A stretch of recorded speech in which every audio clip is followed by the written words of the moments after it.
Okay, we'll get this started. Welcome back for those of you. Thank you.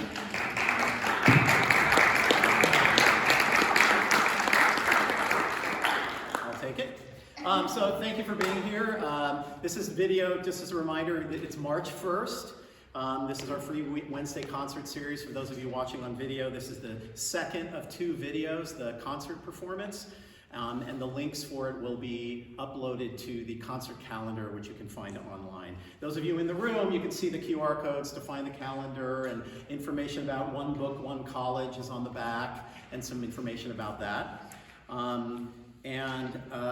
So today the theme is music for storytelling, sung drama. So we've been studying pieces from musicals and operas and ballet that relate to larger stories, and talking about how music helps to convey the sense of the characters in the particular stories. So today you're going to hear music, it's all from musicals or operas.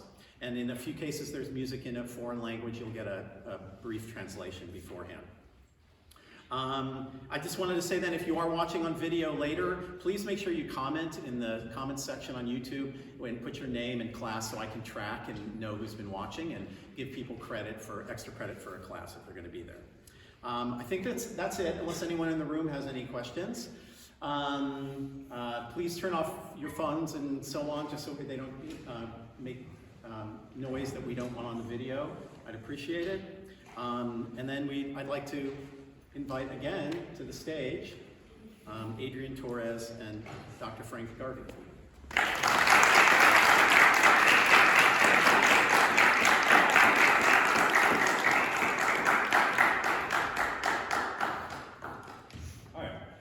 Adrian Torres. I'm going to be singing a song called Questo Amor by Giacomo Puccini from the opera Enter. I'm going to be playing a character named Frank, and I'm going to be singing about an unrequited love. So I'm sure somebody, just looking at the group, all of you have experienced some kind of unrequited love. sorry. Yeah. I'm the group there, sorry. It's probably happening right now.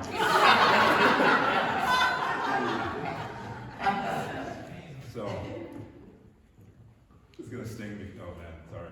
Okay. So, unrequited love. You want somebody, something, you can't have them. You're like, you want to take somebody out on a date. They're like, oh no, I'm busy. Okay, how about we go right now? Oh, I'm busy now. Next Tuesday? I'm busy next Tuesday. I'm gonna be sick all week. So, that's who I'm playing. I'm playing a guy that's just, a sucker.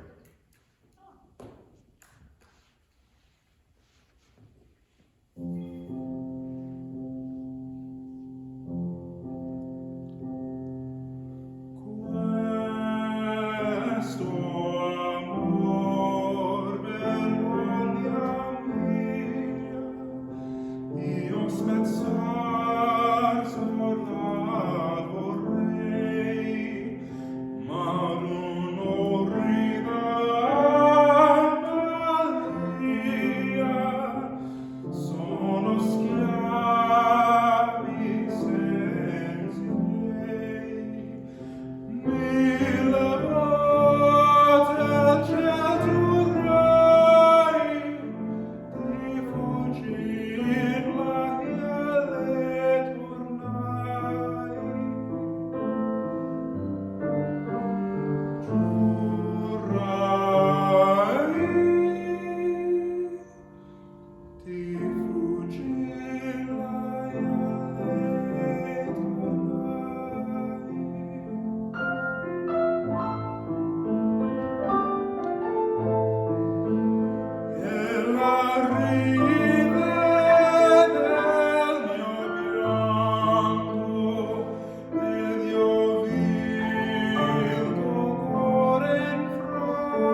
And this piece actually takes place like after what Adrian said. Is telling yourself, why do you keep trying to do something with this person when they don't even pay attention to you? So I hope you guys like it and enjoy it.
My name is Shereen Saiyed, and I'll be singing for you Goodnight by Someone from musical Music Man.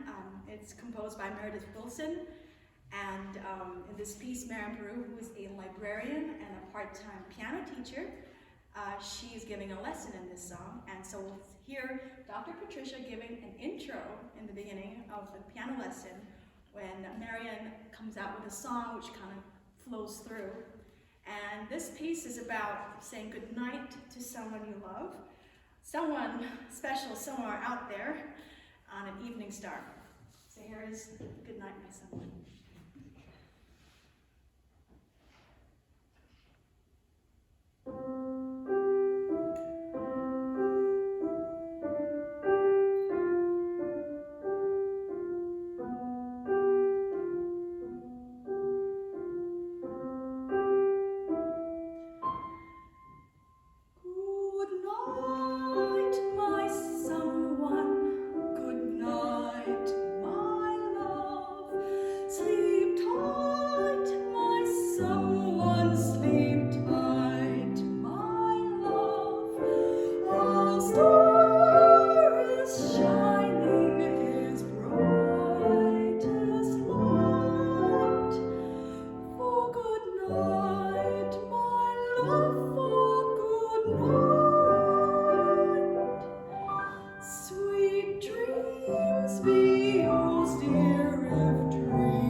Dreams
So just one bit of bookkeeping here before I switch hats and go up on stage.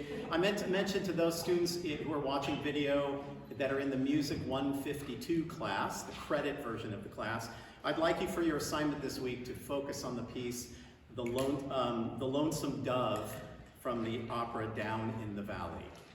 Thank you.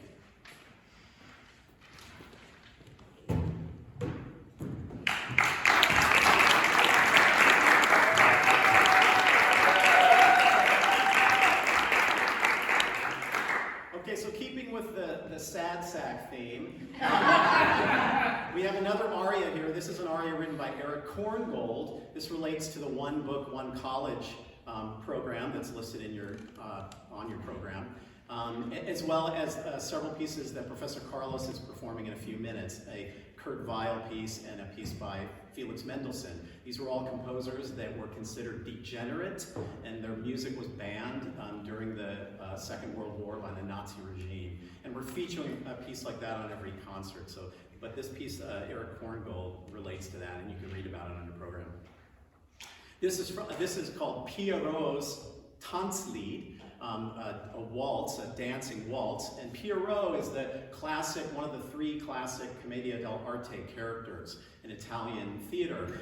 He's often thought of as the sad clown who is in love with Columbina, but she doesn't love him. Do we see a theme going on here? But she's instead in love with the harlequin, who's the sort of the dashing young man with the sword who's sort of aloof and won't pay attention to her. So it's this awful triangle, this love triangle that happens. And this piece actually happens in the opera, and it's sort of a hallucination that's going on of the main character. He has a dream or a hallucination where he sees himself as Pierrot, the sad clown. And the lyrics roughly are, my yearning, my obsession, they take me back in my dreams. In the dance on the Rhine in the moonlight, she confessed her love. Oh, stay, don't go far away. But the magic of things far away burns on my soul, and I became Pierrot, the sad clown. Misery and happiness, this is the clown's destiny.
Anywhere or anyone, you know that following Dr. Christian Nova singing is like following the pretty girl at school. You're like, oh,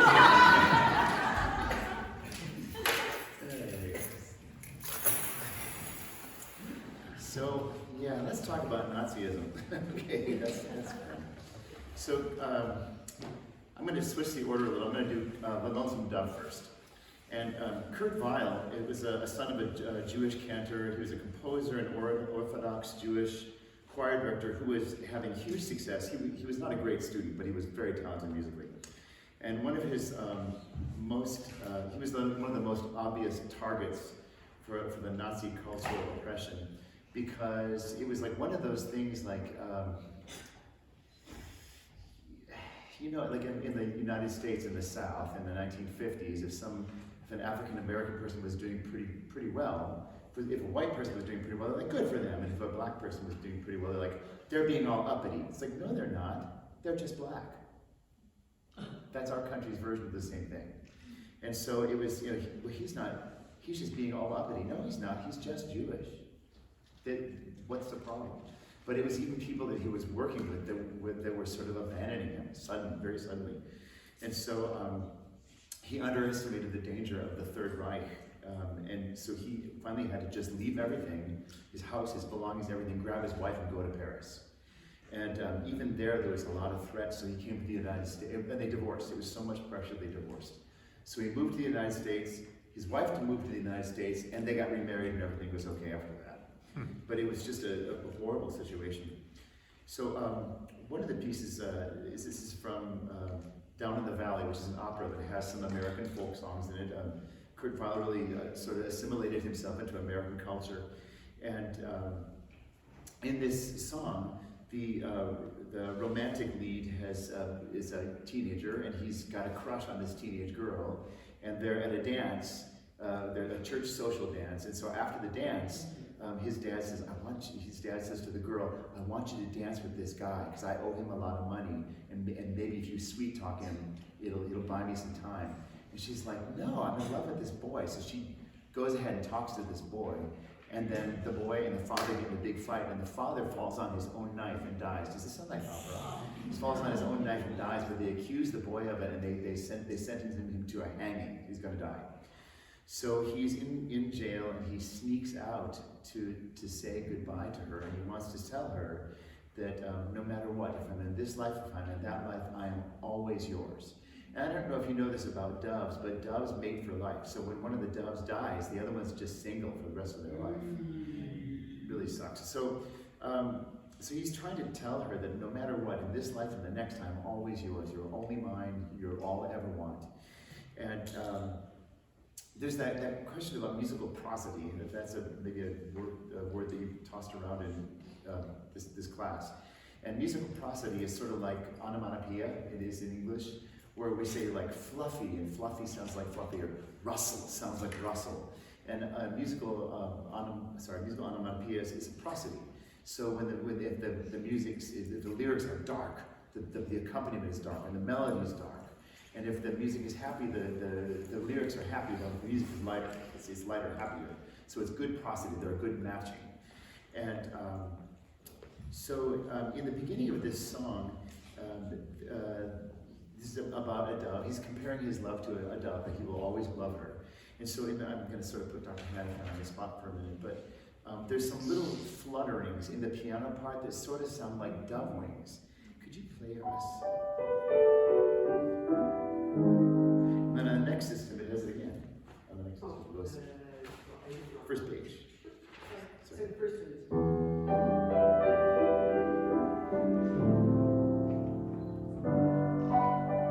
It's the dove settling in. So you can sort of hear the prosody in that. So you can hear like this sort of picture that. So that's a beautiful thing to think about when you're singing. And you get to hear that accompaniment, and it really is very lovely. Then the other thing is he's asking her to believe him. Like, do you believe me? Do you believe me?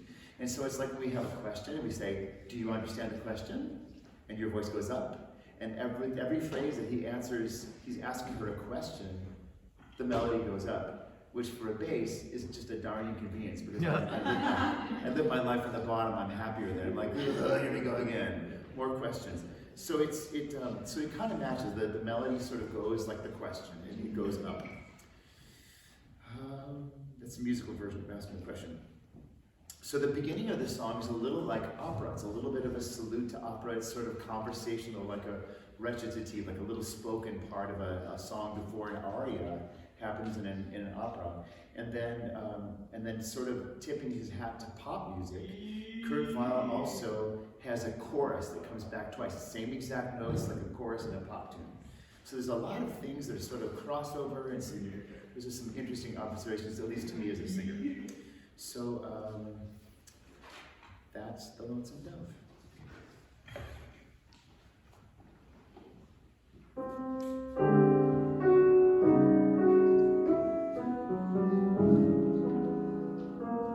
Oh, don't you see that lonesome dove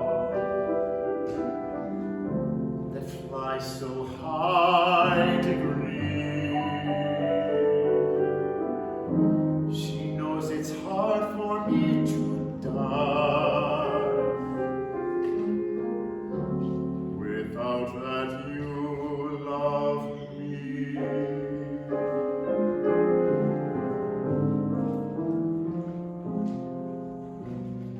Oh, don't you see that lonesome dove that flies from vine to vine?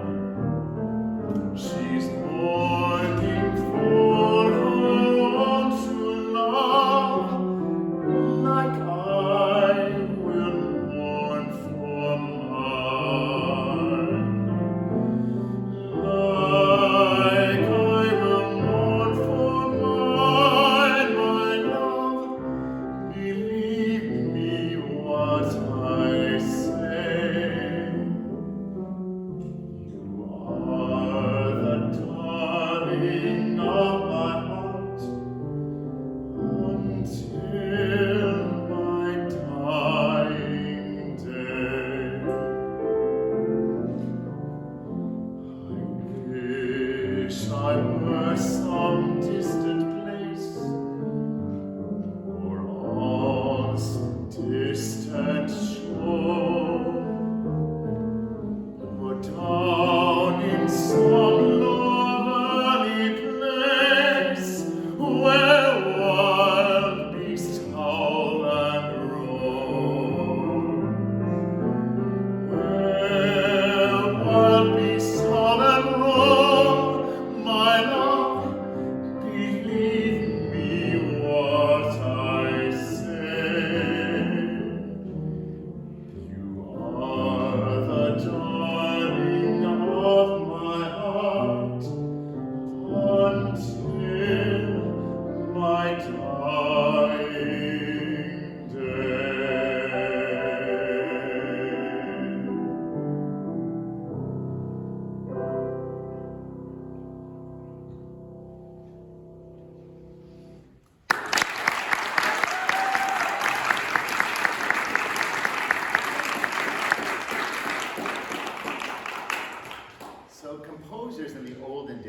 J.S. Bach, Johann Sebastian Bach, when they died, their music just kind of went with them. Nobody reprogrammed their music. They didn't celebrate.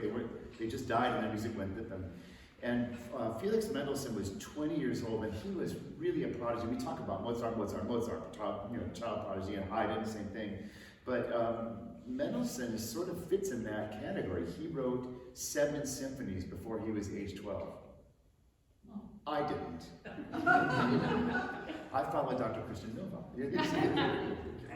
Right. So he resurrected Bach's St. Matthew Passion, which was a huge work for choir and orchestra and solos. And so he did that, in 1829, I think. And that piece was written in 1750, I think. Or Bach died in 750. Somewhere. Dr. Christian will help me. So anyway, so when, but Mendelssohn, he was a brilliant composer and a pianist who felt indebted to Bach. Bach was, of course, German, and he was Lutheran. And he broke the tradition of performing things after people had died. And so the King of Prussia was a very important figure. And so he was, after the piece had been, that 1750 was written. And so it ignited this era of rediscovery in Baroque music. So it kind of made Bach a real national hero in Germany, where he had just sort of died his death. And it was a big deal, but the King of Prussia and other forces said, well, wait a minute, you're Jewish, there's a problem here. And so what they did initially was they sort of banned all of Mendelssohn's music that talked about being Jewish or being from Israel or King David, and they just tried to push the Jewish thing out of him, but it didn't work. And so eventually he was, Bach was considered the most German of all Germans, but it was a cruel twist of fate that Mendelssohn's role rescuing Bach didn't stop the Third Reich from banning all of his work. So it was really a while before Mendelssohn's work could really live a life again. So one of the works he wrote was Elijah, which is an oratorio. So it's like an opera without sets and costumes. And so Elijah was a man of God, and he has a fight with the prophets of Baal. And the prophets of Baal said, there are many gods. There's the god of the sun, and the god of the moon, and the god of the deer, and the god of the bull, and the god of the dirt, and the god of the whatever. And Elijah said, no, really, there's one God. It's Allah. It's the one God. And so they really came to locking horns on this. And so Elijah said, I'll tell you what, all y'all prophets of these other gods, put a bull over there and pray to your gods and see if they can set the bull on fire.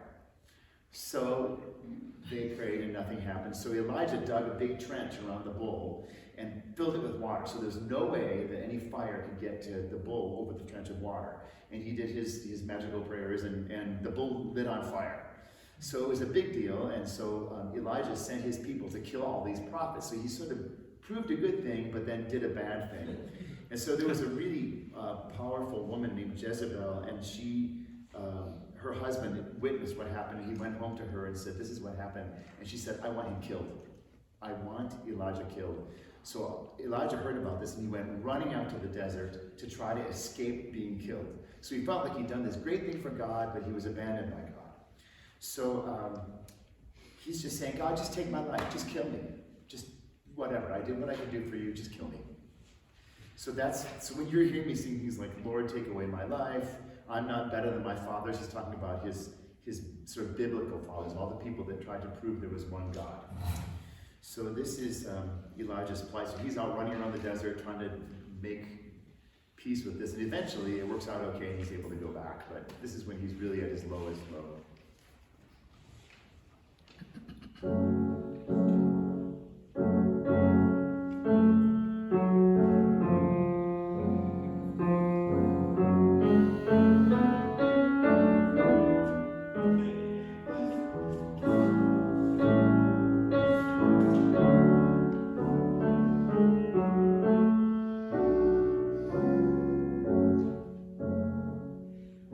It is enough. Oh.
about another composer who's just beyond us. His music was just too hard to learn in a hurry.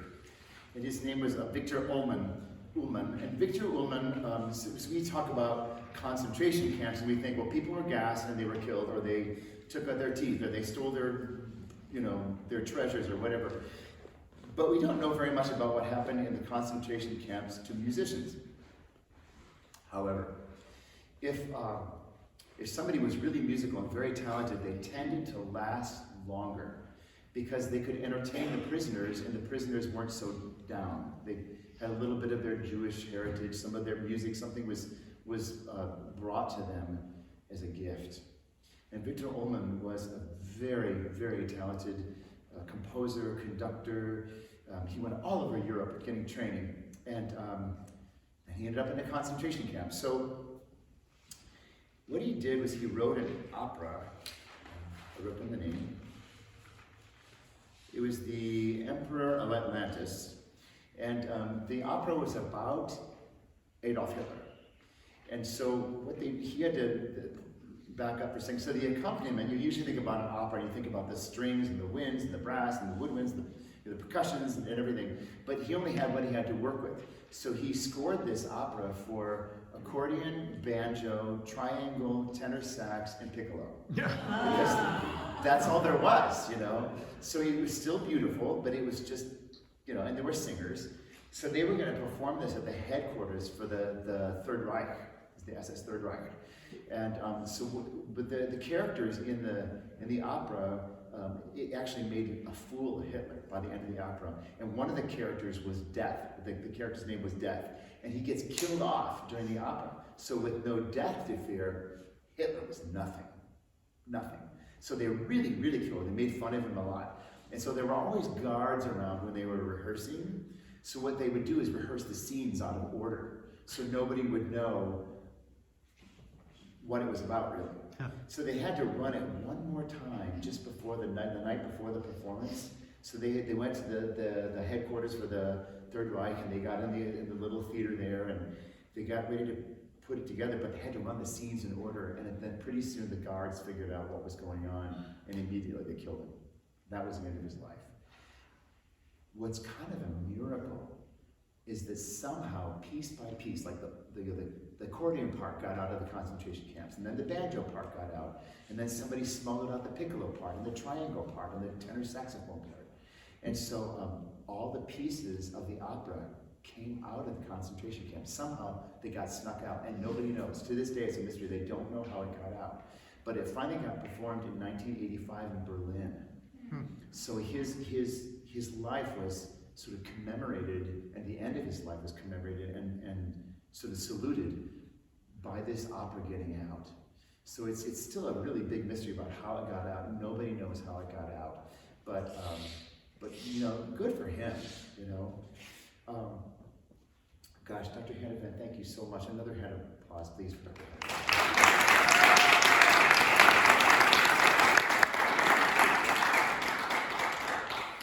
So now I've brought up my other colleague, Professor Richard Kahn.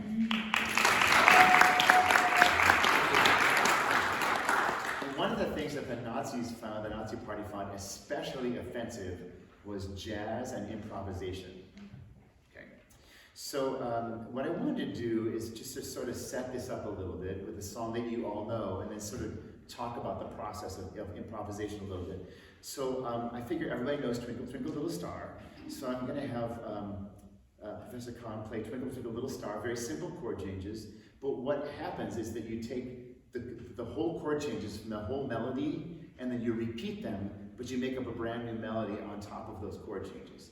So first, I'm going to have Professor Kahn just play Twinkle, Twinkle, Little Star in a really raw form, if you please.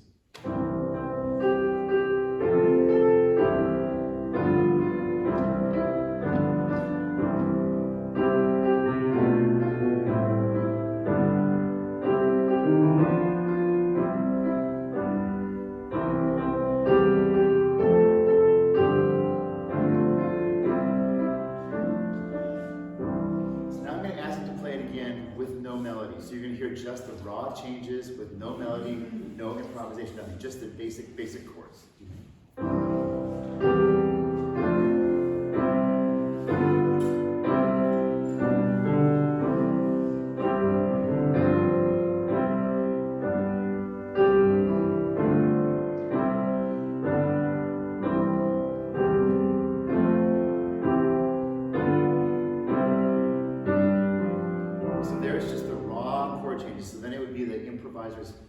duty, or to sing the melody through once, and then take those same exact chords, and then improvise a brand new melody over it on the spot. Or you could add some kind of embellishments to the chords, which would sound like this if you sort of hipped up the harmony. Hipped up.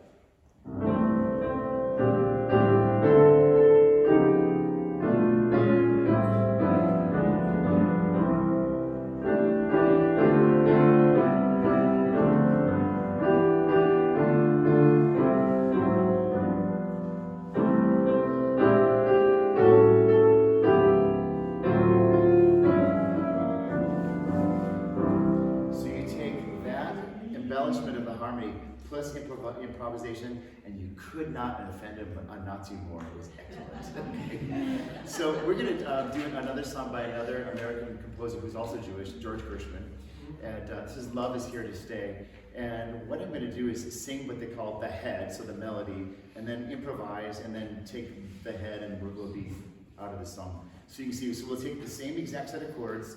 I'm going to improvise over this brand new melody, something that comes out of my head, and I hope it comes out well. And then, yeah, same process, but just with voice.